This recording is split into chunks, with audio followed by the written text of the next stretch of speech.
We're thankful for your continued viewership.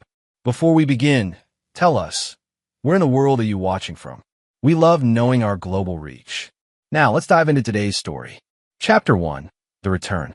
Derek Morrison adjusted his tactical watch as the C-130 touched down at Dover Air Force Base. 6 months in the Afghan mountains had carved away the last remnants of softness from his already hardened frame. At 38, the Special Operations veteran carried himself with the lethal grace of a predator, his steel-gray eyes missing nothing as he surveyed the familiar landscape of Delaware. The mission had been classified, extracting a high-value asset from Taliban territory, but Derek's mind wasn't on the operation's success. For weeks, something had gnawed at him. The phone calls home had grown shorter, Brianna's voice more distant. His 16-year-old daughter Amy's texts had become cold, almost hostile. Even Luke, his 14-year-old son who idolized him, seemed different during their video calls. Derek's instincts, honed by 15 years in special operations, screamed that something was wrong. He'd learned to trust those instincts. They kept him alive through 3 deployments in Iraq and 2 in Afghanistan. As he walked through the terminal, Derek noticed the stairs. At 6'3", with shoulders that strained his uniform, he commanded attention. But more than his physical presence, it was the aura of controlled violence that made people step aside. His fellow operators called him the Wolf, not because he hunted in packs, but because once he marked prey, he never stopped stalking. Derek had met Brianna 12 years ago at a military charity gala in Virginia Beach. She was 24 then, a stunning brunette with emerald eyes and a smile that could disarm even him. Brianna had been working as a pharmaceutical sales rep, ambitious and driven. She pursued him relentlessly, claiming she'd always been attracted to military men. They married within 8 months. The early years had been good. Brianna seemed to thrive as a military wife, hosting gatherings for other spouses, organizing charity events. She'd given birth to Amy 2 years into their marriage, then Luke 2 years later. Derek had believed they were building something solid, something worth fighting for. But as Derek's career progressed and his deployments became more frequent, cracks began to appear. Brianna grew resentful of his absences, complained about raising the children alone. She'd started drinking wine earlier in the evenings, spending more time on social media, going out with friends Derek had never met. 3 years ago, Brianna had surprised him by suggesting they move to an upscale neighborhood in Wilmington. She'd inherited money from her aunt, she claimed, enough for a substantial down payment on an $800,000 house. Derek had been suspicious. Brianna's family wasn't wealthy, but she'd shown him the documentation. The inheritance story checked out. Now, as Derek climbed into his Ford Raptor in the airport parking garage, he wondered if he'd been played. His phone buzzed with a text from his unit commander. Package delivered. Enjoy your leave, Wolf. You've earned it. Derek started the engine and began the 40-minute drive home. He'd planned to surprise Brianna and the kids, arriving a day early from what they thought was a 2-week training exercise. The truth that he'd been in Afghanistan on a Black Ops mission was something his family could never know. As he drove through the tree-lined streets of their neighborhood, Derek's unease intensified. The houses here cost more than most people made in 5 years. Perfectly manicured lawns, luxury cars in every driveway, the scent of old money and newer pretensions. It was a far cry from the military base housing where they'd started their marriage. Derek pulled into his driveway at 3:47 p.m. Brianna's white BMW X5 was absent, unusual for a Tuesday afternoon. Through his training, Derek had developed an almost supernatural awareness of patterns and disruptions. The neighbor's dog, a German shepherd named Rex, didn't bark at his arrival. Rex always barked at strangers, but not at Derek.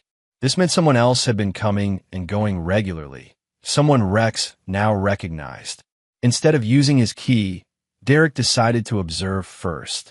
He moved around to the backyard with a silent precision that had made him legendary among his peers.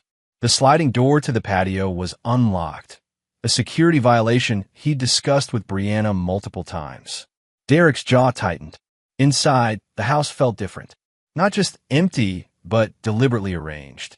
Brianna had always been particular about cleanliness, but this felt staged. No evidence of daily living. No coffee mugs in the sink. No magazines scattered on the counter. No shoes by the door. Derek moved through his own home like a ghost, photographing everything with his phone.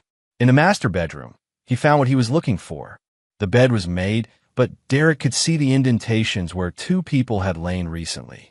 On Brianna's nightstand, partially hidden beneath a jewelry box, was a receipt from a restaurant he'd never heard of, Romano's Bistro, dated 3 days ago. Dinner for two, $147. But it was the bathroom that confirmed his suspicions. A men's deodorant he didn't recognize sat on the counter. Old Spice Swagger, not the unscented antiperspirant Derek had used for years. In the shower, a bottle of men's shampoo nestled between Brianna's expensive products. Derek's phone buzzed. A text from Brianna, still at Amy's soccer practice. Home around 6. Luke's at Tyler's house for a sleepover. Love you, Tyler. Derek's blood chilled. Tyler Hoffman was their neighbor, a divorced real estate developer who'd moved in 18 months ago. Tall, tanned, the kind of man who drove a Porsche and wore designer suits to grocery stores. Derek had disliked him instantly. Something about the way Tyler looked at Brianna, the way he always seemed to be outside when she was gardening, the way he'd offer to help with household repairs whenever Derek was deployed. Now Derek understood. Tyler's house was 4 doors down, with a perfect view of Derek's driveway. Tyler would know exactly when Derek left for deployments and when he returned. The perfect lookout for an affair. Derek sat in his kitchen, processing the betrayal with the cold calculation that had made him one of the military's most effective operators. Anger was a luxury he couldn't afford. Not yet. First, he needed intelligence. He needed to understand the full scope of the betrayal, identify all the players, and plan his response. He pulled out his laptop and began his reconnaissance. Tyler Hoffman, age 35, divorced for 3 years. His ex-wife, Linda, had received a substantial settlement after claiming emotional abuse. No criminal record, but Derek's contacts could dig deeper than public records. Tyler's real estate business, Hoffman Properties, specialized in luxury homes and commercial developments. On paper, he was successful, but Derek's trained eye noticed irregularities in the financial filings. The numbers didn't quite add up. Income seemed inflated, expenses oddly categorized. More importantly, Derek discovered that Tyler had been involved in Brianna's house purchase. He'd been the listing agent for 3 properties she'd supposedly looked at before finding their current home. The inheritance story began to unravel in Derek's mind. What if Tyler had helped manufacture the documentation? What if this entire neighborhood move had been orchestrated to bring Brianna closer to her lover? Derek's phone rang. Brianna, hey baby, I thought you weren't coming back until tomorrow. Change of plans, Derek said, his voice carefully neutral. Training ended early. Oh, well, I'm just finishing up some errands. Tyler offered to help me pick up Luke from his friend's house since you weren't going to be home. Isn't that sweet of him? Sweet. Derek's grip tightened on the phone. Very thoughtful. I should be home in about an hour. Amy's staying at Jessica's tonight. They have a project due tomorrow. So it'll just be us for dinner. I was thinking of ordering from that Italian place you like. Derek almost laughed. His wife was scrambling to keep their son away for the night, probably so she and Tyler could decide how to handle Derek's unexpected return. Sound perfect, he said. I'll be here. After hanging up, Derek made 2 phone calls. The first was to Master Sergeant Rodriguez, his former team leader who now worked in military intelligence. Ray, I need a favor. Deep background check on a Tyler Hoffman, Delaware resident. Everything you can find. How deep we talking, Wolf? Submarine deep. I think someone's been playing games with my family. You got it. Give me 48 hours. The second call was to his brother-in-law, Mike Chun, a cybersecurity expert who owed Derek several favors. Mike, I need you to clone a phone remotely. Can you walk me through it? Within 30 minutes, Derek had installed spyware on both Brianna's and Tyler's phones using techniques Mike had taught him. Every text, call, and location would now be tracked. Every photo, every email, every app interaction would be recorded and sent to a secure server Derek controlled. By the time Brianna arrived home at 6:30, Derek had transformed back into the loving husband. He greeted her with a kiss, helped her with groceries, asked about her day. But behind his warm smile, the wolf was hunting. Chapter 2. The Web Unravels. Derek woke at 0500 hours, as he had every day for the past 15 years. Beside him, Brianna slept peacefully, her dark hair spread across the pillow. She looked innocent in sleep, almost like the young woman he'd married. Almost. The phone monitoring had been active for 36 hours, and the results were devastating. Derek had read every message, listened to every call. The affair had been going on for 8 months, starting just 2 weeks after his last deployment. But worse than the sexual betrayal was the systematic poisoning of his children's minds. Tyler had convinced Brianna that Derek was psychologically damaged by combat, potentially dangerous to the family. He'd filled her head with stories about PTSD-driven domestic violence, military divorces that ended in tragedy. Brianna, in turn, had planted these seeds of fear in Amy and Luke. Derek read the message chain from the previous night. Brianna, he's home. What do we do? Tyler, stick to the plan. Act normal. I've got everything ready for when we make our move. Brianna, I'm scared. What if he finds out? Tyler, he won't. Military guys are too simple, too straightforward. He'll never see it coming. Derek's jaw had clenched at that last message. Too simple, too straightforward. He'd spent his career outthinking insurgents, terrorists, and enemy operatives. Tyler Hoffman was about to learn the difference between a soldier and a special operations veteran. Derek made coffee and began his morning intelligence review. His contact, Rodriguez, had delivered a preliminary report on Tyler. Born Tyler Kozlowski in Newark, New Jersey. Changed his name 12 years ago after a bankruptcy. His real estate license had been suspended twice for ethical violations. Most interesting, Tyler's divorce hadn't been due to irreconcilable differences.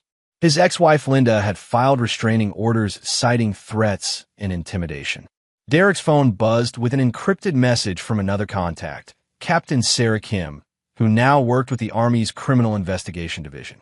Wolf, that name you gave me flagged in our database. Call me. Secure line only. Derek stepped onto the back patio and dialed Sarah's number.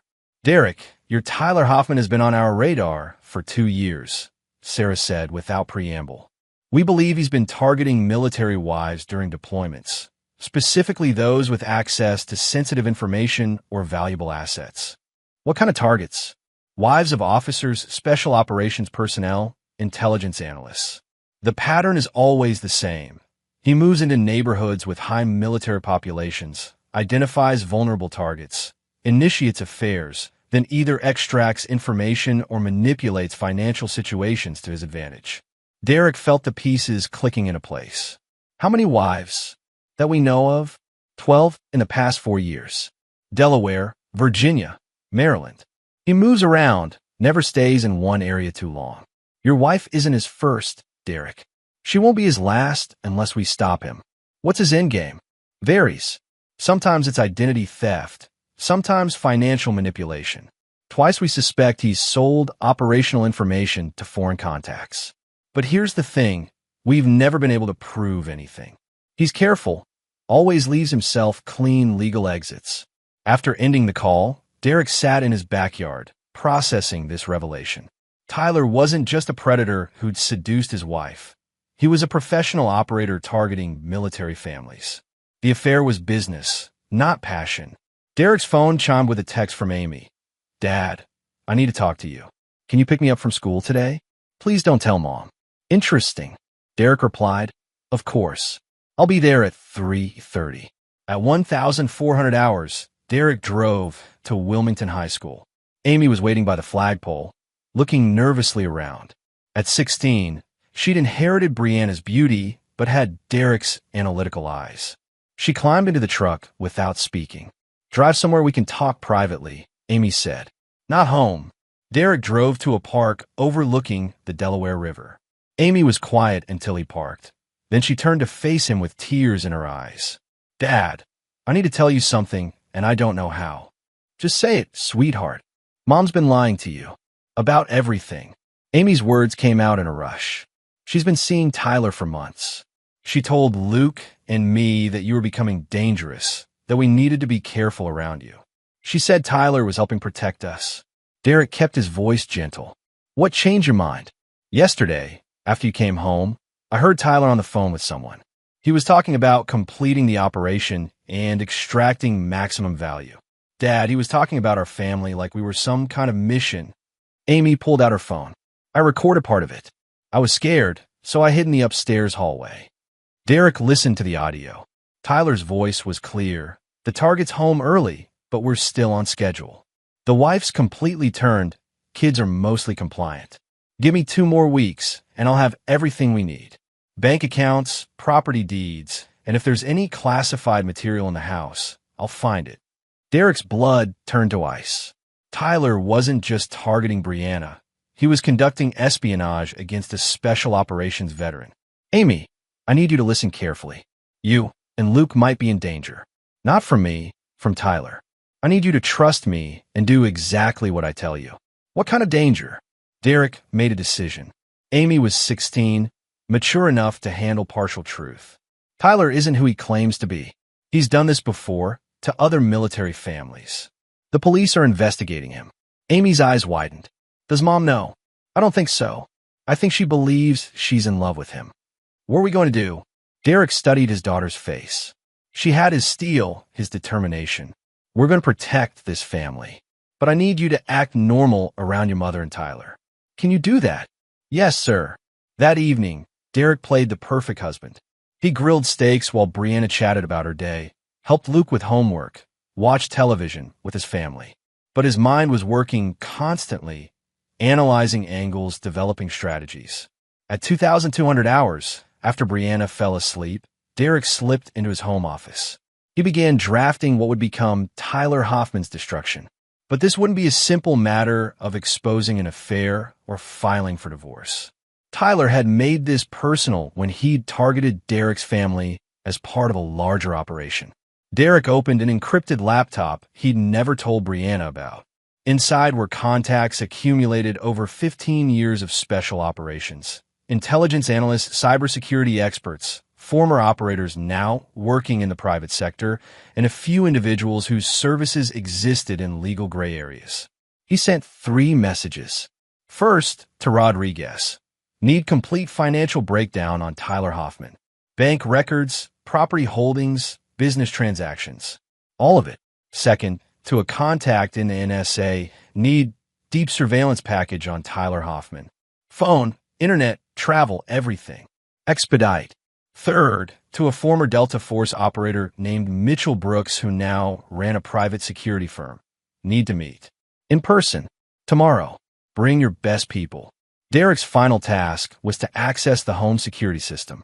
6 months ago, at Tyler's suggestion, Brianna had upgraded to a sophisticated network that included cameras inside and outside the house. What Brianna didn't know was that Derek had insisted on military-grade encryption and his own administrative access. Derek spent 2 hours reviewing 6 months of footage. The evidence was overwhelming.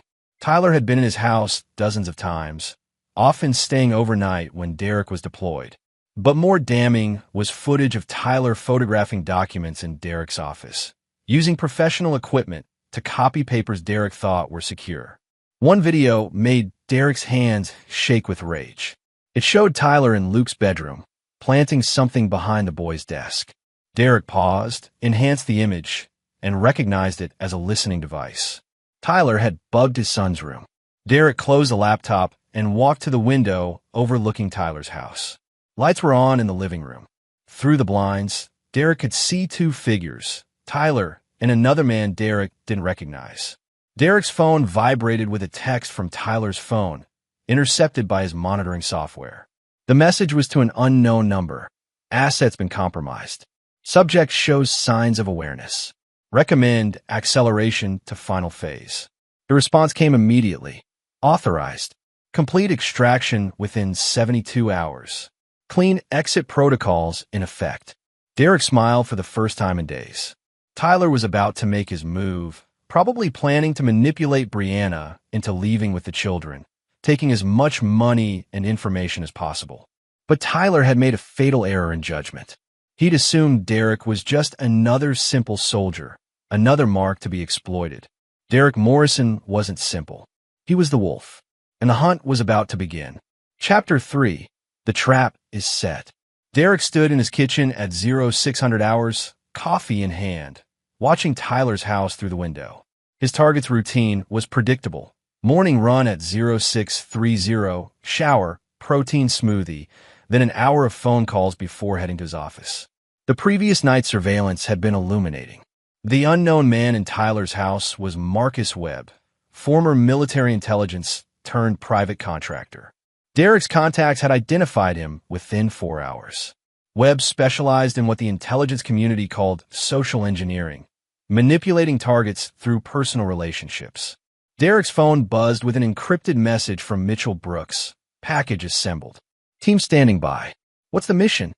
Derek typed back. Full spectrum takedown. Legal, financial, physical, psychological. Target has committed federal crimes against military family. No limits. Roger that, Wolf. Game time. 72 hours. Derek pocketed his phone as Brianna entered the kitchen. She was dressed for her morning yoga class, but Derek noticed the outfit was more revealing than usual. Tight pants, low-cut top. Performance clothes, not exercise clothes. Morning, baby, she said, kissing his cheek. You were restless last night. Bad dreams. Something like that, Derek replied, studying her face. Brianna was an excellent actress, but Derek had been trained to read micro-expressions. The slight tension around her eyes, the forced casualness of her smile. She was nervous about something. I've got yoga, then lunch with the girls. Might be late today. We're thinking of going shopping after. Which girls? Brianna hesitated for a fraction of a second. To some neighbors. Linda, Sarah, you know. Derek nodded, but he'd already checked her calendar through the phone monitoring. No yoga class was scheduled. No lunch plans. What she did have was a 2 p.m. appointment at First National Bank, an appointment Tyler had made for her. After Brianna left, Derek made his first move. He called Amy's school and Luke's middle school, informing them that both children would be picked up by their father at 2 p.m. for a family emergency. Then he called his ex-partner from Afghanistan, Sergeant Major Tony Ricci, now working private security in D.C. Tony, I need a babysitting job. 2 teenagers, my kids. Safe house situation. How hot is the situation? Federal investigation hot. I need them completely isolated for 72 hours. Consider it done. When and where? Derek provided coordinates for a cabin he owned in rural Maryland, purchased under a different name 3 years earlier. Tony would collect Amy and Luke from school, explain that their father was handling a dangerous situation, and keep them safe until Derek gave the all-clear. At 1,100 hours, Derek drove to Tyler's real estate office. Hoffman Properties occupied a sleek glass building in downtown Wilmington. Derek parked across the street and activated surveillance equipment Mitchell's team had provided. Within minutes, Derek was listening to Tyler's phone calls and watching his computer screen through hacked cameras. What he heard confirmed his worst fears. Tyler wasn't just targeting Brianna. He was part of a larger operation targeting at least 6 military families simultaneously. The Morrison asset is ready for harvest, Tyler was saying to someone. Wife's completely compromised, children are manageable, and I've identified 12 classified documents in the subject's home office. What's the classification level? Mix of secret and top secret. Operational details from his last 3 deployments. Worth 7 figures to our buyers. Derek's vision went red. Tyler wasn't just stealing his wife and children. He was selling national security information that could get Derek's former teammates killed. Derek made a call to Rodriguez. Emergency classification. Tyler Hoffman is selling classified materials. I have proof. Jesus, Derek, how solid is your evidence? Recorded conversations, financial transactions, photograph documents. Package incoming in 10 minutes. Derek uploaded everything to a secure server and transmitted it to Rodriguez. Within an hour, federal agents would be preparing arrest warrants. But Derek wasn't waiting for official justice. At 1,400 hours, Derek positioned himself outside First National Bank. His phone displayed the tracking information from Brianna's device, She was inside, accompanied by Tyler. Through the bank's window, Derek could see them sitting with a loan officer. Derek's enhanced listening equipment picked up fragments of the conversation. Tyler was helping Brianna secure a $300,000 home equity loan against their house. She was signing papers that would give her access to cash Derek had spent 15 years earning. But Derek had anticipated this move. That morning, he'd contacted the bank's security director, a former Marine named Dave Santos whom Derek had served with in Iraq. Dave had flagged Brianna's account for fraud investigation, freezing all major transactions pending Derek's approval. Derek watched through the window as the loan officer excused himself, then returned with a concerned expression. Whatever he said made Tyler's face darken and Brianna look confused. They were escorted to a private office where bank security was waiting. Derek's phone rang. Dave Santos, your wife and her boyfriend just tried to forge your signature on a home equity loan, Dave said. We have them in conference room 3. What do you want me to do? Hold them for 30 minutes, then release them. Tell them there was a computer glitch, but the loan can't be processed today. Suggest they return tomorrow. Roger that. Derek drove home and waited. At 1,530 hours, Brianna's BMW pulled into the driveway. Through his hidden cameras, Derek watched Brianna and Tyler enter his house. They went directly to his office. Tyler pulled out professional photography equipment and began systematically documenting every piece of paper in Derek's desk and filing cabinets. He paid particular attention to a red folder marked classified that Derek had deliberately left visible. What Tyler didn't know was that the folder contained false information, operational details Derek had fabricated to look authentic but would actually endanger no one. Every document was bait in an elaborate trap. Derek's phone vibrated with a message to Amy. Phase 1 complete. Are you and Luke safe? Amy replied, yes. Mr. Ricci explained everything. We're at the cabin. Luke's scared but okay. When can we come home? Soon, sweetheart. I'm fixing everything. At 1800 hours, Derek made his entrance. He unlocked the front door and called out, Brianna? I'm home. Tyler had vanished, but Derek could smell his cologne in the office. Brianna emerged from the kitchen, flustered. Derek, you're early again. Thought I'd surprise you. Where are the kids? Amy's at Jessica's. Luke's still at Tyler's. I was just about to start dinner. Derek smiled warmly. Actually, I was thinking we could go out tonight. Just the two of us. It's been too long since we had a real date. Brianna's relief was visible. That sounds wonderful. Let me change clothes. While Brianna prepared for dinner, Derek activated the final phase of his plan. He sent a single message to Rodriguez. Target has taken the bait. Classified materials have been compromised. Request immediate federal response. Then Derek made the call that would change everything. He dialed a number from his encrypted phone, one connected to a contact he'd never thought he'd need to use. This is Colonel Morrison, Derek said when the line connected.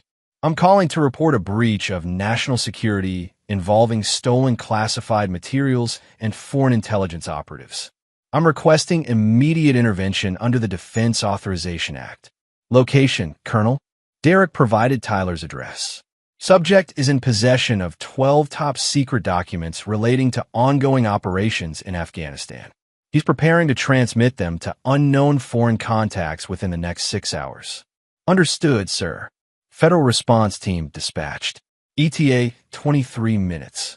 Derek hung up and straightened his tie. It was time for dinner with his wife, possibly their last meal together as a married couple.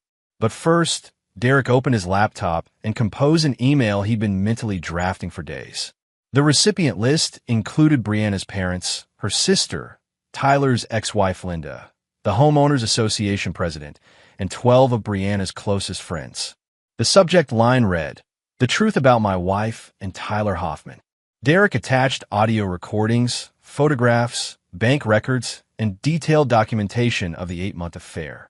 He included evidence of Tyler's criminal background, his pattern of targeting military wives, and his true identity as Tyler Kozlowski. But Derek's final touch was a masterstroke of psychological warfare. He included Tyler's recorded conversations about targeting military families, his dismissive comments about simple soldiers, and his plans to sell classified information to foreign buyers. Derek scheduled the email to send in exactly 4 hours. Plenty of time for him and Brianna to enjoy their last dinner together. As Derek drove to the restaurant, he couldn't help but smile. Tyler had been right about one thing. Military guys were straightforward. They identified threats, planned responses, and executed missions with precision. Tyler Hoffman was about to learn what happened when you threatened a special operations veteran's family. The wolf was no longer hunting. The wolf was ready to kill. Chapter 4. The Perfect Storm.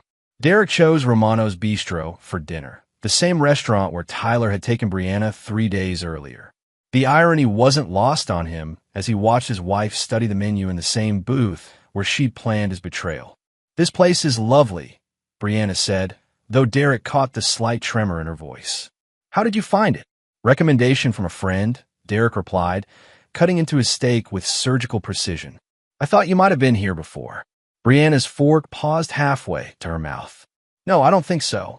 "Why would you think that?" Derek smiled. "Just a feeling." At 20:30 hours, Derek's phone buzzed with a message from Rodriguez. Federal agents on scene at target location. Subject in custody. Multiple violations confirmed. Derek excused himself to use the restroom, where he opened the message chain from his surveillance software. The feeds from Tyler's house showed FBI agents in tactical gear securing the premises. Tyler was in handcuffs, screaming about his rights, while agents photographed the classified documents spread across his dining room table. Derek returned to find Brianna staring at her phone with a pale face. "Everything okay?" he asked. "Just," Amy texted. "She's staying at Jessica's tonight." The lie came easily, but Derek noticed Brianna's hands shaking slightly. What Brianna had actually seen was a breaking news alert. Federal agents arrest Wilmington real estate developer on espionage charges. Tyler's mugshot filled her phone screen. Derek paid the check and drove home in silence. Brianna kept checking her phone, her anxiety growing with each failed attempt to reach Tyler. Derek could practically hear her mind racing, trying to understand how her careful plans had collapsed. At home, Derek poured himself a whiskey and sat in his living room chair, the same chair where he'd read Tyler's dismissive texts about simple soldiers. Brianna paced by the window, occasionally glancing toward Tyler's house. "Derek," she said finally, "I need to tell you something." "I'm listening." Brianna sat on the couch, her perfect composure finally cracking. "I've made some terrible mistakes. I've been confused, and I've done things I'm not proud of." Derek sipped his whiskey, saying nothing. "Tyler, he's been helping me with some financial planning, but I think he might have been taking advantage of me, using me somehow." Derek almost laughed at the performance. Even facing catastrophe, Brianna was positioning herself as a victim rather than accepting responsibility. "What kind of advantage?" Derek asked. "I don't know exactly, but earlier today, we went to the bank, and there were problems with a loan application." Tyler seemed really upset, like it was more important to him than it should have been. Derek's phone chimed. The scheduled email had sent. Within minutes, Brianna's phone would explode with calls and messages from family and friends who'd just learned the truth about her 8-month affair. "Derek, I think Tyler might have been lying to me about a lot of things. He told me stories about military marriages, about PTSD, about how dangerous some veterans can become. He said he was protecting me and the kids." "Protecting you from what?" Brianna's phone began ringing. Her sister's name appeared on the screen. Brianna stared at it, then let it go to voicemail. Immediately, it rang again. Her mother this time. "You should answer that," Derek said. Brianna declined the call, but her phone continued buzzing with notifications. Text messages were pouring in. Derek watched Brianna's face as she read the first few. "Is this true? How could you do this to Derek? Mom, we need to talk immediately. I can't believe what I just read. Call me now." Brianna looked up at Derek, tears streaming down her face. "What did you do?" "I told the truth," Derek said calmly. "Every word, every photograph, every recorded conversation. Your parents, your sister, your friends, they all know about Tyler now." Brianna's phone rang again. This time was Amy. "Answer it," Derek said. "Our daughter deserves to talk to her mother." With trembling hands, Brianna accepted the call. "Mom." Amy's voice was clear through the speaker. I just got a call from Grandma. She's crying. She says you've been cheating on Dad. Tell me she's wrong. Derek watched Brianna struggle for words. The carefully constructed lies she'd told Amy and Luke were collapsing. Amy, sweetheart, it's complicated. It's not complicated. Amy's voice was angry now. Either you cheated or you didn't. Either you lied to Luke and me about Dad being dangerous, or you didn't. Where are you? Brianna asked desperately. Somewhere safe. Somewhere Dad made sure we be protected when your boyfriend's criminal activities caught up with him. Derek took the phone. Amy, I'll call you back in a few minutes. After hanging up, Derek turned to face his wife.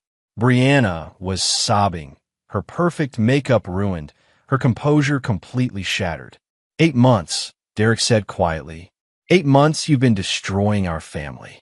Derek, please, let me explain. Explain what? How you let a foreign intelligence operative into our home. How you help him photograph classified documents. How you poisoned our children's minds against their father. Brianna's sobs intensified. I didn't know. Tyler told me he loved me. He said you were becoming dangerous, that the deployments had changed you. He said he was protecting us. And the money, Brianna? The home equity loan? The bank accounts Tyler tried to access? Was that protection too?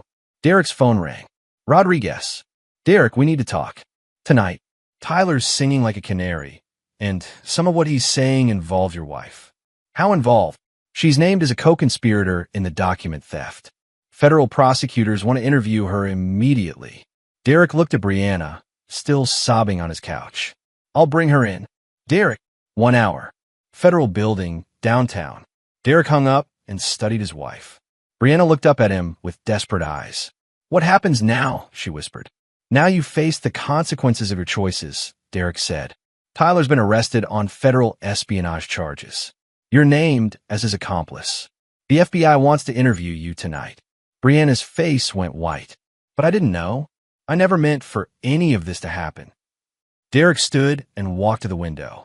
Tyler's house was dark except for the porch light federal agents had left on. Crime scene tape fluttered in the evening breeze. Get dressed, Derek said without turning around. Professional clothes. You're about to meet federal prosecutors. Derek, please. I know I made mistakes, but I'm still your wife. I'm the mother of your children. Doesn't that mean anything? Derek turned to face her, and Brianna saw something in his eyes that made her step back. The warmth was gone, replaced by the cold calculation of a predator who'd identified his prey. You stopped being my wife the moment you brought a foreign operative into our home, Derek said. You stopped being a mother when you turned our children against me to protect your affair. What you are now is a security threat. Brianna stared at him in horror. What are you saying?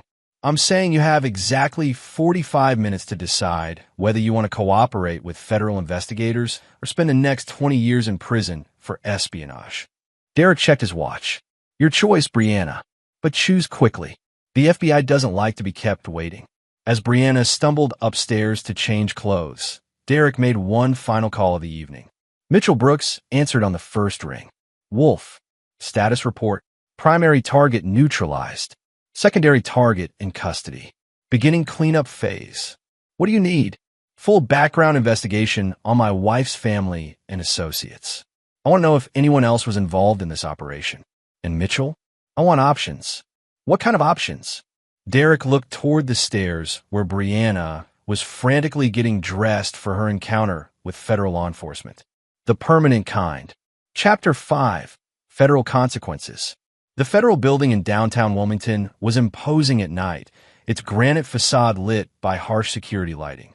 Derek walked beside Brianna through the metal detectors, noting how she flinched at every sound. Her earlier composure had completely evaporated, replaced by the hollow-eyed shock of someone whose world had collapsed in a matter of hours. Special Agent Jennifer Walsh met them in the lobby. Tall, blonde, with a kind of sharp intelligence that had fast-tracked her through the FBI's counterintelligence division. Walsh had been briefing Derek throughout the day via secure channels. Mrs. Morrison, Walsh said, extending a hand Brianna was too shaken to accept. I'm Special Agent Walsh. Thank you for coming in voluntarily. Derek caught the subtle emphasis on voluntarily, a reminder that Brianna's cooperation was the only thing standing between her an arrest warrant. They were escorted to interview room C, a sterile space with gray walls, fluorescent lighting, and recording equipment that made Brianna visibly nervous. Derek was permitted to observe through one-way glass while Walsh and her partner, Agent Torres, began their interrogation. "Mrs. Morrison, let's start with how you first met Tyler Hoffman," Walsh said, activating the recording equipment. Through the glass, Derek watched his wife struggle to maintain what remained of her dignity. Brianna's account was largely truthful. Tyler had introduced himself as a neighbor 18 months ago, offered to help with household maintenance while Derek was deployed, gradually became a confidant during Derek's absences. "When did your relationship with Mr. Hoffman become romantic in nature?" Brianna's voice dropped to barely above a whisper. 8 months ago. Derek was leaving for what Tyler said would be a long deployment. Tyler was understanding, supportive. He said he'd been through a difficult divorce and understood how lonely military wives could feel. Derek's jaw tightened. Tyler's manipulation had been textbook. Identify emotional vulnerabilities, position himself as the solution, gradually escalate intimacy while isolating the target from support systems. "Mrs. Morrison, did Mr. Hoffman ever ask you about your husband's work?" "Yes, but I thought he was just making conversation. He said he admired military families, wanted to understand what Derek did." Agent Torres leaned forward. "What specifically did you tell him?" "Just general things. That Derek worked in special operations, that he deployed to dangerous places, that his missions were classified." Brianna paused. Tyler seemed really interested in Derek's schedule, when he'd be home, when he'd be deployed. "Did you ever provide Mr. Hoffman with access to your home when your husband was absent?" Brianna's face reddened. "Yes, he had a key. I thought we were going to build a life together." Derek closed his eyes. His wife had given a foreign operative unrestricted access to their home for 8 months. "Mrs. Morrison, we need to discuss the documents found in Mr. Hoffman's possession," Walsh said, sliding a folder across the table. "These are classified materials that originated from your husband's home office. Can you explain how Mr. Hoffman might have obtained them?" Brianna opened the folder and immediately went pale.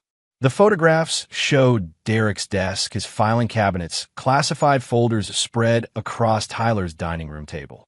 "I don't know," Brianna whispered. "I never helped him take anything. I wouldn't even know what was important.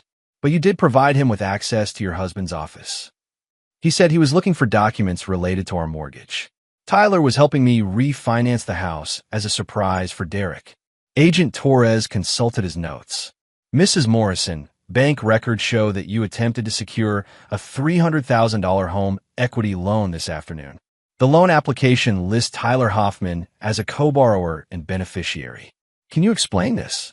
Derek watched Brianna's world collapse further. She'd been so focused on the romantic fantasy that she'd completely missed the financial manipulation. "Tyler said it was just paperwork," she said weakly. "He said he needed to be listed for legal reasons, but the money would go into our account. Actually, Mrs. Morrison, the account listed for the loan proceeds belongs to Hoffman Properties, Mr. Hoffman's business. You would have signed over $300,000 in equity to a man you'd known for 18 months. Derek could see Brianna processing this information, understanding for the first time how completely she'd been manipulated. Tyler had never loved her. She'd been a mark from the beginning. The interview continued for 2 hours. Walsh and Torres methodically documented Brianna's relationship with Tyler, her provision of access to Derek's home and office, her attempts to isolate Derek from the children by spreading Tyler's lies about PTSD and dangerous veterans. Finally, Walsh leaned back in her chair. "Mrs. Morrison, based on your cooperation tonight and your apparent lack of knowledge regarding Mr. Hoffman's true activities, we're prepared to offer you a deal." Derek straightened, focusing intently on the conversation. "You'll testify fully and truthfully against Tyler Hoffman in federal court. You'll submit to polygraph examinations to verify your testimony. You'll provide complete access to all financial records, communications, and any other materials we request. And if I do that, we'll recommend against federal charges being filed against you. However, this doesn't protect you from potential civil liability or other consequences of your actions." Derek smiled grimly. Walsh was keeping her word. No federal charges, but the door was wide open for Derek to pursue other remedies. At 0130 hours, Derek drove exhausted Brianna home through empty streets. She stared out the passenger window, tears occasionally sliding down her cheeks. "What happens to us now?" she asked as Derek pulled into their driveway. "There is no us, Brianna," Derek said calmly. "There's you, and there's the legal process you're about to go through." Derek's phone buzzed with a message from Mitchell Brooks. Phase 2 assets in position. Awaiting authorization. "Derek, I know I made terrible mistakes, but I'm still your wife. We can work through this. We can rebuild." Derek turned to face her with the same cold expression she'd seen earlier. "You don't understand, do you? This isn't about forgiveness or rebuilding. This is about consequences." Derek pulled out his phone and opened the text messages he'd intercepted between Brianna and Tyler over the past 8 months. He selected one from 3 weeks earlier and read it aloud. "Derek seems suspicious lately. Should we accelerate the timeline?" "That's you, Brianna." "Timeline for what?" Brianna said nothing. Derek scrolled to Tyler's response. "For getting you and the kids away from him permanently. I'm worried he might become violent if he finds out about us. Military guys with PTSD can snap without warning." "I thought he was protecting us," Brianna whispered. "Here's your response. I've been planting doubts about Derek with Amy and Luke. They're starting to see him differently. Maybe we should move faster." Derek put his phone away. "You actively worked to turn our children against me, Brianna. You helped a foreign operative steal classified materials that could get American soldiers killed. You attempted to steal $300,000 from our family." Derek got out of the truck and walked around to open Brianna's door, a gesture of mock courtesy that somehow made his words more terrifying. "Tomorrow morning, you'll pack your belongings and leave this house. You'll move in with your parents while your lawyer handles the divorce proceedings. You'll have supervised visitation with Amy and Luke until a court determines whether you're fit to be around them unsupervised. Derek, please. You'll discover that your credit cards have been canceled, your access to our bank accounts has been revoked, and your car loan has been called due for payment in full." Brianna stared at him in shock. "You can't do that." "I've done it. I've also filed a civil lawsuit against you for $2.3 million. The value of the classified information Tyler attempted to sell, plus damages for alienation of affection regarding our children." Derek started walking toward the house. "Oh, and Brianna? Check your phone." Brianna pulled out her device and saw 17 missed calls from her mother, 9 from her sister, and dozens of text messages from friends and neighbors who'd received Derek's email about her affair. "Your sister's coming to pick you up in an hour," Derek said. "I suggest you use the time to pack efficiently." As Derek walked into his house now, he could hear Brianna sobbing in the driveway. But Derek felt nothing. The woman crying behind him had stopped being his wife the moment she'd chosen Tyler Hoffman over her family. Derek's phone rang. "Amy, Dad, is it over?" "The federal part is over, sweetheart. Tyler's in jail, and he's going to stay there for a very long time." "What about Mom?" Derek looked out the window at Brianna, still standing by the truck, her perfect life shattered beyond repair. "Your mother's going to learn that actions have consequences," Derek said. "Some lessons are harder than others." Chapter 6, The Reckoning. Derek stood in his kitchen at 0600 hours, coffee in hand, watching Brianna's sister Rachel load suitcases into her Suburban. Brianna sat in the passenger seat, staring at the house she was leaving forever. Even from a distance, Derek could see the defeat in her posture, shoulders slumped, head down, the confident woman he'd married reduced to a shell. The doorbell rang. Derek opened it to find a process server holding official documents. "Derek Morrison?" "That's me." "Service a process for Brianna Morrison. Divorce petition, child custody filing, and civil lawsuit. She's been notified to expect these." Derek signed for the papers and walked them out to Rachel's SUV. He tapped on the passenger window, and Brianna reluctantly rolled it down. "Your copies," Derek said, handing her the legal documents. "Court date is next Friday." Brianna took the papers with shaking hands. "Derek, I know you hate me, but please don't punish the children for my mistakes." Derek studied her face. Even now, facing complete ruin, Brianna was trying to manipulate him. The psychologist's report he'd commissioned had identified classic narcissistic patterns. Everything was always someone else's fault. Every consequence was unfair persecution. "The children will be fine," Derek said. "They'll live with their father, who never betrayed them." Rachel started the engine. Derek stepped back and watched the SUV pull away, taking Brianna out of his life forever. Derek's phone rang. "Mitchell Brooks. Wolf, we've got developments. Tyler's lawyer is pushing for a plea deal. He wants to trade information about his larger network for reduced charges." "What kind of information?" "Names, operational methods, other targets." Apparently, Tyler was part of a 12-man cell targeting military families across the eastern seaboard. "Your wife wasn't his first victim. She was number 6. Derek felt rage building in his chest. "How many families?" 18 confirmed, probably more. Tyler's been doing this for 4 years, always targeting special operations personnel or intelligence officers. The foreign buyers were paying premium prices for classified material. "Where's Tyler now?" "Federal Detention Center, protective custody." His lawyer's scared. Apparently, Tyler owes money to some serious people who funded his operations. If his network thinks he's cooperating, he's a dead man. Derek smiled grimly.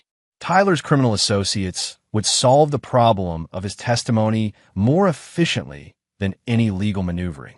"Mitchell, I need you to handle the civil side of this operation." "What do you have in mind?" "Brianna's parents co-signed a mortgage on our house. Her sister Rachel guaranteed a loan for Brianna's BMW. I want them to understand the financial consequences of their daughter's choices." "You want to bankrupt the entire family?" "I want them to feel a fraction of what military families felt when Tyler sold their classified information to foreign buyers." Derek provided Mitchell with account numbers, loan documentation, and legal vulnerabilities he'd identified in the Novak family's finances. Within 72 hours, they would face foreclosure notices, loan recalls, and civil lawsuits that would destroy their comfortable middle-class lifestyle. After ending the call, Derek drove to a secure location in rural Delaware where Tony Ricci was maintaining the safe house. Amy and Luke were waiting in the living room, both looking anxious but safe. "Dad!" Luke ran to him immediately. At 14, he still had the uncomplicated loyalty of childhood, despite Brianna's attempts to poison him against Derek. Amy was more reserved, studying Derek's face. "Is Mom okay?" "Your mother is alive and unharmed," Derek said carefully. "She's staying with your Aunt Rachel while we sort out the legal situation." "Are you getting divorced?" Derek sat on the couch between his children. They deserved honesty, but age-appropriate honesty. "Yes. Your mother made choices that destroyed our marriage. She had a relationship with Tyler Hoffman that went on for 8 months. During that time, she helped him steal important documents from our house." Luke looked confused. "Why would Mom do that?" "Because Tyler convinced her that I was dangerous, that our family would be better off without me. He lied to her about a lot of things, and she believed him." Amy's eyes hardened. "She lied to us too. She told us you were having problems because of the war, that we should be careful around you." Derek felt a flash of anger at Brianna's manipulation of their children, but he kept his voice calm. "I'm not perfect, and military life is hard on families. But I never would have hurt you or your mother." "What happens now?" Amy asked. "Now we rebuild our family. Just the 3 of us." Luke looked worried. "Will we ever see Mom again?" Derek had been dreading this question. In his heart, he wanted to say no. Brianna had forfeited her right to parenthood when she'd used the children as weapons against their father. But courts rarely agreed with such black-and-white thinking. "There will probably be supervised visits until a judge decides what's best for you," Derek said. "But you'll live with me. Our home, our rules, our family." Amy nodded approvingly, but Luke still looked uncertain. Derek understood. Luke was younger, his memories of Brianna's manipulation less clear than Amy's. Derek's phone buzzed with an encrypted message from Rodriguez. Tyler's network rolling up faster than expected. "Federal prosecutors want to meet with you tomorrow. Bring your lawyer." That evening, Derek sat in his home office reviewing financial documents Mitchell's team had compiled. Brianna's betrayal would cost her far more than just their marriage. The civil lawsuit would claim their house, her inheritance money, and her family's assets. The divorce settlement would leave her with minimal support and restricted access to the children. But Derek's masterpiece was the reputational destruction. The email he'd sent to Brianna's social circle had been forwarded dozens of times. Her name was now associated with adultery, federal espionage investigations, and the betrayal of a military family. In their conservative community, she'd become a pariah overnight. Derek's laptop chimed with a video call from Rodriguez. "Derek, we need to discuss Tyler's plea negotiations. He's offering information about 12 other military wives currently involved with his associates." 12. The network is bigger than we thought. Tyler was just one cell. His handler is someone called the Architect, former Russian intelligence, now freelance. He's been running this operation for 6 years. Derek leaned back in his chair. What does Tyler want? Witness protection, reduced sentence, relocation after his testimony. Standard deal for cooperating witnesses. What does he know about ongoing operations? Everything. Names, targets, methods, financial networks. He can roll up the entire East Coast operation. Derek considered this. Tyler's information could protect dozens of military families from the manipulation Brianna had experienced. But it would also mean Tyler might escape the full consequences of his crimes. "Rodriguez, I need to ask you something. Off the record. Go ahead. If Tyler were to suffer an accident in federal custody, how hard would prosecutors look for alternative explanations?" Rodriguez was quiet for a long moment. "Derek, don't even think about it. The case against his network is too important to risk with vigilante justice." "I'm not talking about vigilante justice. I'm talking about criminal associates who don't want Tyler cooperating with federal prosecutors." "Derek, Tyler targeted 18 military families. He sold classified information that could have gotten American soldiers killed. He manipulated my wife into betraying her own children. Some crimes deserve ultimate consequences." Derek ended the call and made a different phone number, one that wasn't monitored by federal agencies. "It's Morrison," he said when the line connected. "I need to discuss a problem that requires permanent solution." "What kind of problem?" "The kind that involves threats to American military families and national security. The kind that courts might not handle appropriately." Derek provided Tyler's location, his protective custody arrangements, and the scheduled court appearances. Within 48 hours, Tyler Hoffman would face consequences that no plea deal could mitigate. As Derek prepared for bed in his empty house, he felt no guilt about the arrangements he'd made. Tyler had declared war on American military families. Wars at casualties. Tomorrow, Derek would attend the federal prosecutor's meeting and provide any assistance necessary to protect other military families from Tyler's network. Tonight, Derek slept peacefully for the first time in months. The wolf had protected his pack, eliminated the threat, and restored order to his territory. Justice, Derek had learned, sometimes required methods that courts couldn't provide. Chapter 7. Blood in the Water. Derek stood in the federal courthouse lobby at 0800 hours, wearing his dress blue uniform decorated with 15 years of combat ribbons. The psychological impact was intentional. Prosecutors, defense attorneys, and media representatives would see him as the embodiment of American military service betrayed by domestic enemies. U.S. Attorney Margaret Collins greeted Derek personally, a rare gesture that indicated the importance federal prosecutors placed on his cooperation. At 53, Collins had built her reputation prosecuting national security cases and rarely handled anything less than major federal crimes. "Colonel Morrison, thank you for your service and your cooperation in this investigation," Collins said, shaking Derek's hand with genuine respect. "Your evidence has been instrumental in dismantling what we believe to be the largest espionage network targeting military families in modern American history." They walked through security to a conference room where Derek was introduced to the full prosecution team. 6 attorneys, 3 FBI agents, 2 NSA liaisons, and a representative from military intelligence. The scope of the investigation had expanded far beyond Tyler Hoffman. "Colonel, we need to discuss some developments that occurred overnight," Collins said, her expression grave. Derek maintained perfect composure, though he suspected what was coming. Agent Walsh opened a folder. At approximately 0347 hours this morning, Tyler Hoffman was found dead in his cell at the Federal Detention Center. Initial examination suggests cardiac arrest, but we're conducting a full investigation. Derek's expression showed appropriate surprise and concern. That's unfortunate. I assume this complicates your case against his network. Actually, it doesn't, Collins said. Before his death, Tyler provided us with extensive information about his organization. More importantly, we've identified the architect, the man running the entire operation. Collins slid a photograph across the table. Derek studied the face, a thin man in his 50s with cold gray eyes and Slavic features. Viktor Petrov, former GRU intelligence officer. He's been operating in the United States since 2018, specifically targeting military communities. Tyler's network was just one of 4 cells Petrov has been running simultaneously. Agent Walsh leaned forward.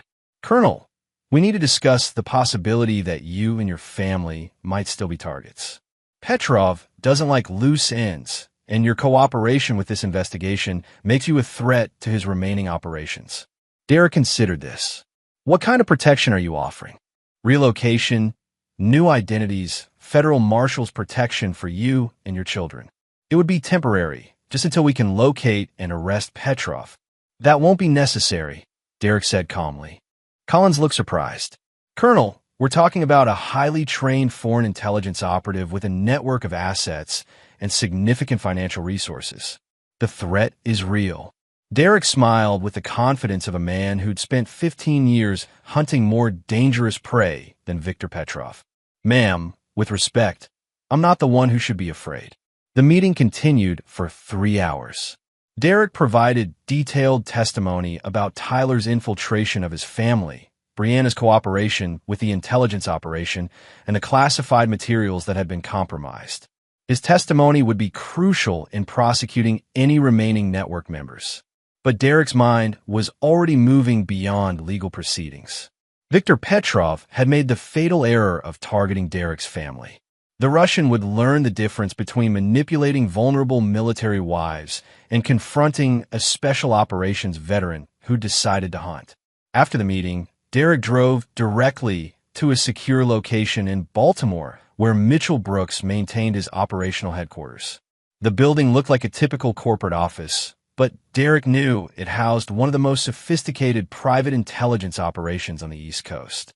Mitchell greeted Derek in a conference room equipped with electronic countermeasures and secure communications equipment.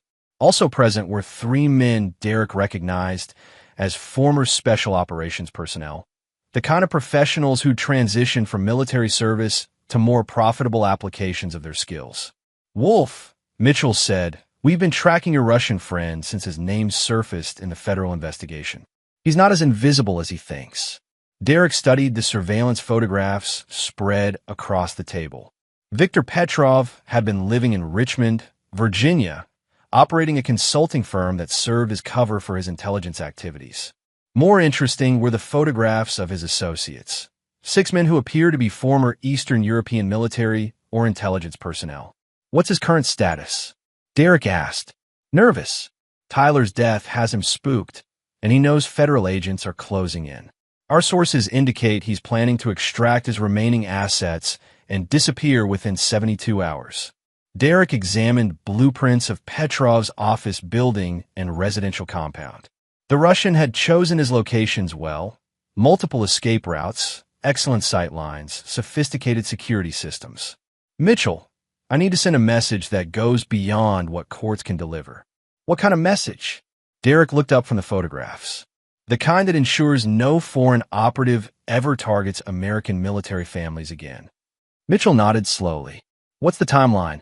Tonight, before Petrov can escape or eliminate witnesses. Derek spent the afternoon preparing equipment and reviewing intelligence. Petrov's compound in Richmond was isolated, protected by electronic surveillance and armed personnel. A direct assault would be costly and might allow the target to escape. But Derek had learned patience during his years hunting insurgents in Afghanistan.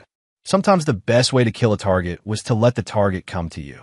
Derek made a single phone call to a number that would be traced to Viktor Petrov's network within hours. "This is Colonel Derek Morrison," he said when the line connected. "I have information Viktor Petrov needs to hear. Information about Tyler Hoffman's cooperation with federal investigators and what I told them about remaining network assets." Derek provided an address, an abandoned warehouse in an industrial area of Richmond where he'd conducted business with Mitchell's team before. The location was isolated, easily surveilled, with multiple approach routes that could be monitored. "Tell Petrov I'll be there at 2,200 hours. Come alone, or don't come at all." Derek hung up, knowing that Petrov would never come alone, but would be unable to resist the opportunity to eliminate the primary threat to his operation. At 1,900 hours, Derek and Mitchell's team took positions around the warehouse. Derek carried the weapons and equipment that had kept him alive through 5 combat deployments: M4 carbine, sidearm, night vision equipment, and enough explosives to level the building if necessary. At 2,130 hours, electronic surveillance detected 3 vehicles approaching the warehouse from different directions. Derek smiled grimly. Petrov was bringing at least 12 men to kill 1 American soldier. The Russian had no idea who he was hunting. Derek activated his communication system. "Wolf to all stations. Hostiles inbound. Rules of engagement are weapons-free. No survivors." Derek had spent 15 years protecting American military families from foreign enemies. Tonight, he would ensure that Viktor Petrov's network could never threaten another family. The wolf was hunting again, and this time, the prey would never see him coming. Chapter 8. The Kill. Derek moved through the warehouse with the fluid precision of a predator in his element. Night vision equipment turned the darkness into green-tinted clarity, revealing every shadow, every potential angle of attack. Behind him, Mitchell's team had taken overwatch positions on the warehouse's upper level, providing covering fire for whatever came next. Through his earpiece, Derek heard the soft updates from his team. "Contact 1. 4 hostiles, east entrance. Contact 2. 3 hostiles, north approach. Contact 3. 5 hostiles, west perimeter. Target Petrov confirmed." Derek smiled coldly. 12 men against 4. Under normal circumstances, those odds would favor the larger force. But these weren't normal circumstances. The men outside were intelligence operatives and hired muscle, accustomed to intimidation and assassination. Derek and his team were combat veterans who'd spent years hunting terrorists in their own territory. Derek keyed his microphone. "Wolf to all stations. Initiate." The warehouse erupted in control violence. Mitchell's team engaged targets with precision rifle fire, while Derek moved toward the primary objective, Viktor Petrov himself. The Russian had made his first tactical error by entering the warehouse personally, driven by the arrogance that had sustained his network for 6 years. Derek heard Petrov's voice echoing through the warehouse, accented English issuing orders to his remaining men. The Russian was trying to establish fields of fire and coordinate an assault on Derek's position. But Petrov was thinking like an intelligence operative, not a special operations veteran. Derek activated the warehouse's automated fire suppression system, flooding the building with chemical retardant that reduced visibility and made breathing difficult for anyone without proper equipment. Through his sealed mask and night vision, Derek could see clearly while Petrov's men stumbled blindly through toxic fog. 2 of Petrov's operatives rounded a corner directly into Derek's position. The first man died instantly from a suppressed rifle shot to the head. The second managed to raise his weapon before Derek's knife opened his throat. Neither man had time to alert their teammates. Derek moved deeper into the warehouse, following the sound of Petrov's voice.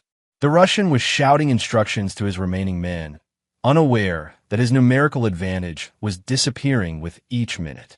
Through his earpiece, Derek heard Mitchell's situation reports. Contact 1 neutralized. 4 hostiles down. Contact 2 secured. 3 hostiles eliminated. Contact 3 in progress. 2 hostiles remaining plus primary target. Derek found Petrov in the warehouse's administrative office, crouched behind a desk with 2 surviving operatives. The Russian was talking frantically on a satellite phone, probably calling for extraction or additional support. Derek grenaded the office door, using the explosion to mask his entry. In the chaos that followed, he eliminated both operatives with precise headshots before turning his attention to the primary target. Viktor Petrov lay on his back, wounded but alive, staring up at Derek with a mixture of fear and professional respect. Blood seeped from shrapnel wounds, but the Russian's injuries weren't immediately fatal.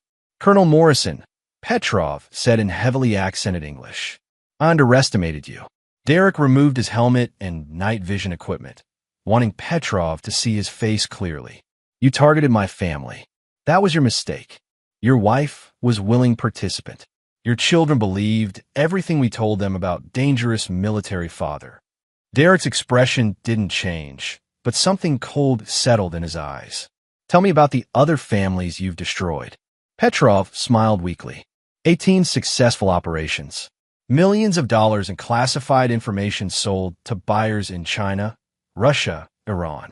Your family was just business, nothing personal. It became personal when you involved my children. Derek pulled out his sidearm and checked the chamber. "How many more operatives does your network have? You think killing me solves problem? There are others. More networks, more targets. Military families will always be vulnerable because they trust too easily. Maybe, but they won't be vulnerable to you." Derek shot Petrov twice in the chest, then once in the head. The Russian died instantly, his satellite phone still clutched in his hand.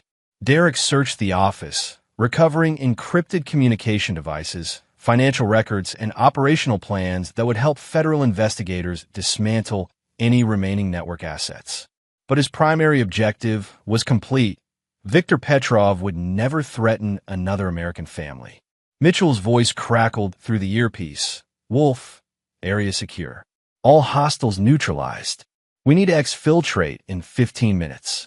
Derek spent 10 minutes rigging the warehouse with incendiary devices that would destroy any forensic evidence of their presence. When the building burned, investigators would find the bodies of foreign operatives who died in a confrontation with each other, a common occurrence when criminal organizations imploded. As Derek and Mitchell's team withdrew from the area, Derek felt the satisfaction of a mission completed successfully.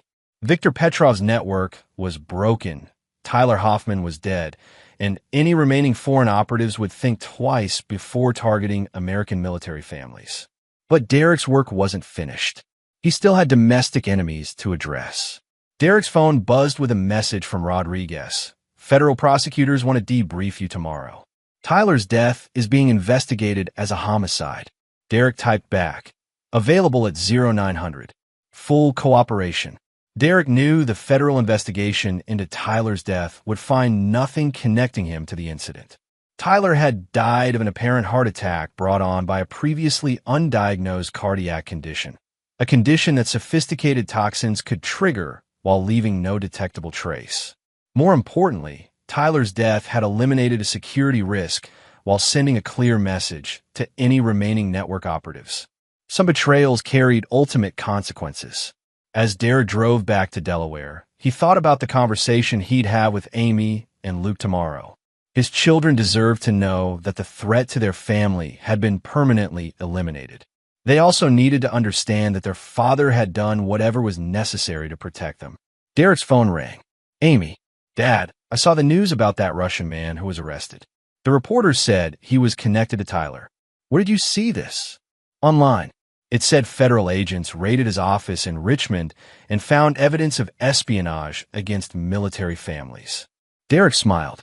The cover story was already taking shape in the media. A successful federal investigation that had dismantled a foreign intelligence network. No mention of the warehouse incident or the 12 bodies that would never be found. "The important thing is that the threat to our family is over," Derek said. "You and Luke are safe now. What about Mom?" Derek considered his answer carefully. Brianna's betrayal had been devastating, but she'd been a victim of manipulation as much as a willing participant. She would face legal consequences and social ostracism, but she didn't deserve death. Your mother will face the consequences of her choices through the court system. That's how it should be. Do you think she really loved Tyler? Or was she just being used? Derek thought about the recorded conversations he'd intercepted, the evidence of Brianna's manipulation and Tyler's calculated seduction. The truth was complicated. Brianna had been genuinely attracted to Tyler's attention and lifestyle, but Tyler had never felt anything genuine for her.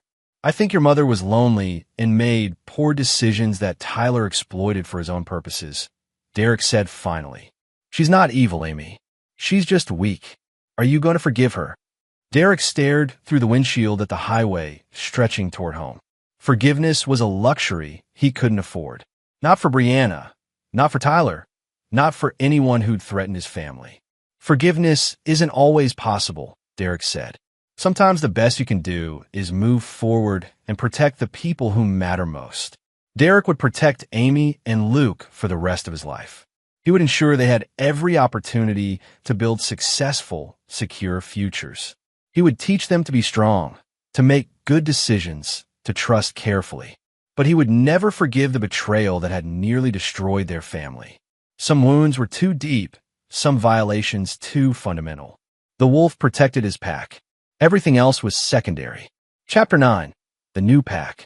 3 months later, Derek stood in the kitchen of his renovated home, watching Amy and Luke eat breakfast before school.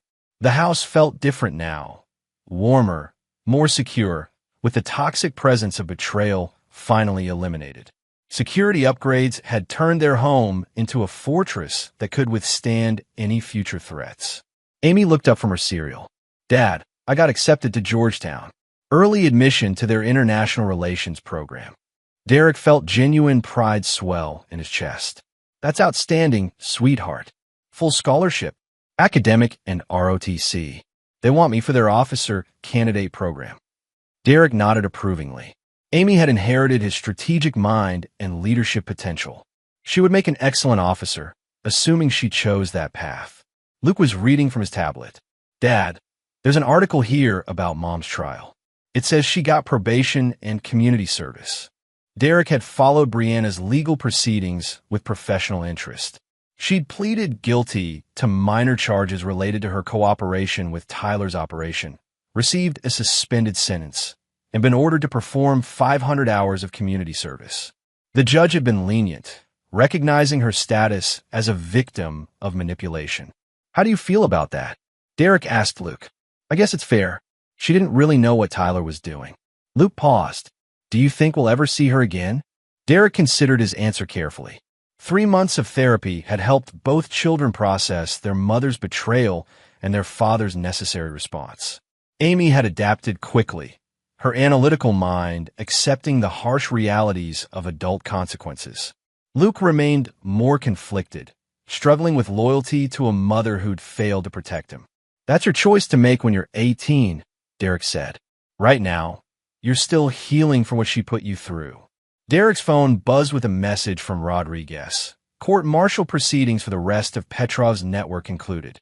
12 operatives convicted. Network officially dismantled. Mission complete. Derek deleted the message and poured another cup of coffee.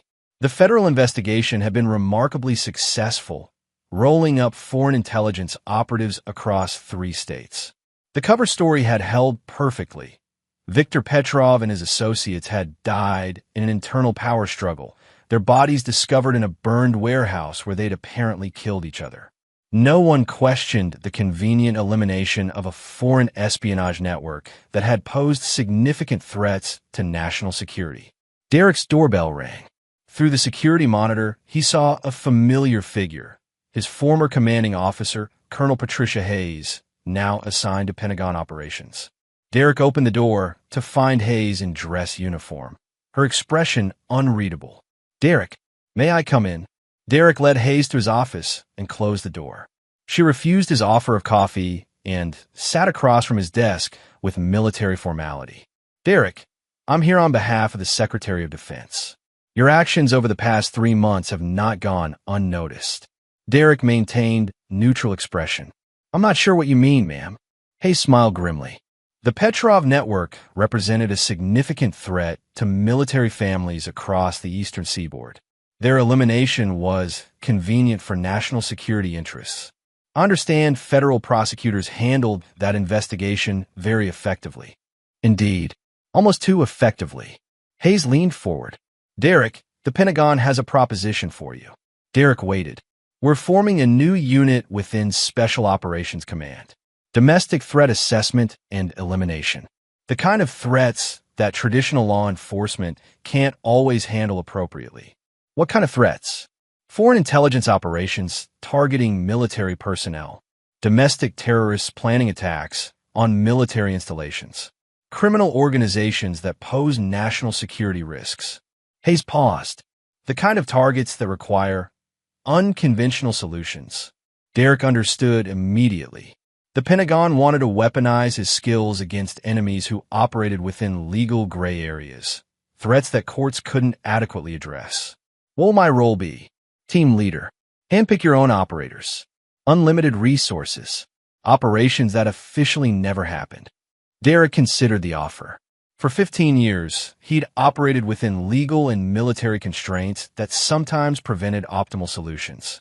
This new position would remove those limitations. I have conditions, Derek said. Name them. My children's security is non-negotiable.